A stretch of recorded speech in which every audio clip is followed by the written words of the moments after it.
தாய் தமிழ் உறவுகளுக்கு வணக்கம். தமிழ்நாட்டிற்கு புதிய ஆளுநர் நியமனம். தமிழ்நாட்டிற்கு புதிய ஆளுநர் நியமனம் என்ற தலைப்பில் இந்த காணொளியை நாம் காண்கிறோம்.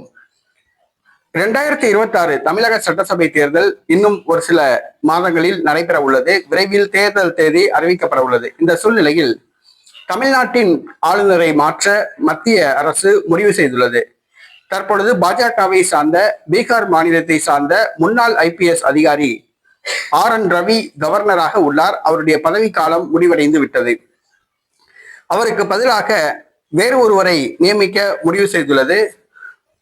முன்னாள் மத்திய அமைச்சர் மேனகா காந்தி அவர்களை ஆளுநராக நியமிக்கப்படலாம் என்று கூறப்படுகிறது.